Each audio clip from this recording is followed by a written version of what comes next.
In the United States, Independence Day, also known as the 4th of July, is a federal holiday commemorating the signing of the Declaration of Independence in 1776, with festivities ranging from fireworks, parades, and concerts to more casual family gatherings and barbecues.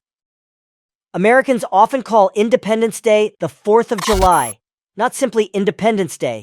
Do you know why? In today's video, we will find out.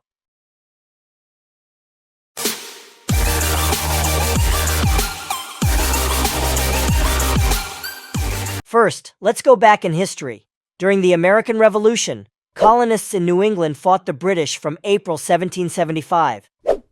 On June 7th, when the Continental Congress met at the Pennsylvania State House, later Independence Hall, in Philadelphia, the Virginia delegate Richard Henry Lee introduced a motion calling for the colony's independence.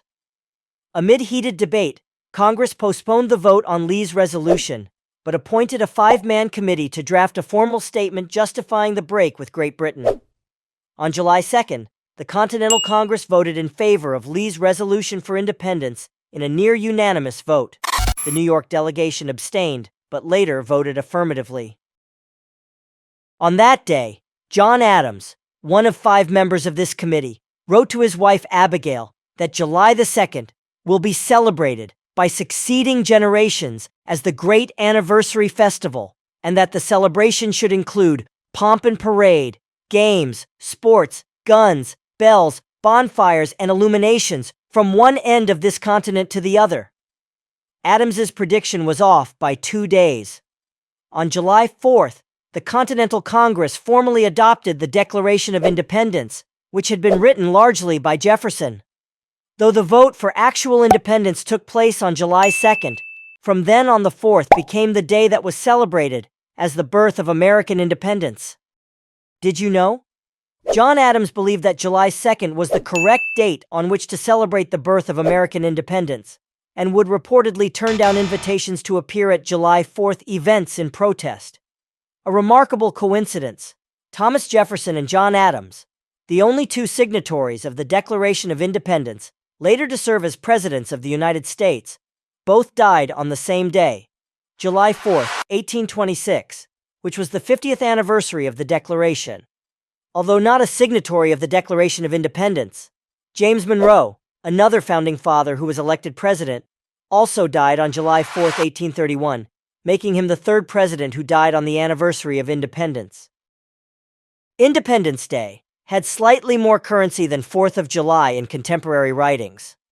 A Royal Tyler poem dating to the late 18th or early 19th century, for example, commands Americans to squeak the fife and beat the drum, "Independence Day is come." The phrase 4th of July was in use by the end of the 18th century, but not quite as often. But by the early 19th century, the decades prior to the American Civil War, 4th of July began to become more popular. Journalists and other writers, including many abolitionists, began commonly referring to the day simply as the 4th of July in print. In an article for New England Magazine in 1890, historian Edward Hale wrote, "In my boyhood, the event was called Independence Day much more than it is now. Congress established the first federal holidays in 1870. The first day of January, commonly called New Year's Day, the 4th day of July, the 25th day of December, commonly called Christmas Day, and any day appointed or recommended by the President of the United States as a day of public fast or Thanksgiving. The decision to include common names for New Year's Day and Christmas, but not Independence Day, indicates how rare the phrase had become. In 1938, Congress granted pay to federal employees on holidays, listing all by name, including 4th of July, rather than Independence Day. It can be seen that for a long time, in the subconscious of Americans, saying 4th of July has been more popular than Independence Day. So why do Americans say 4th of July in the British format, instead of July 4th in the American format? The standard American date format, when giving dates as data, is month, day, year. But that is not necessarily how Americans talk about dates. In conversation, they use day, month, or month, day interchangeably, and they may choose one or the other for emphasis or other stylistic reasons. More importantly, however, in this particular case, 4th of July is a fairly old idiom that was in common use before the month-day standard was developed, and like many idioms has outlived its time.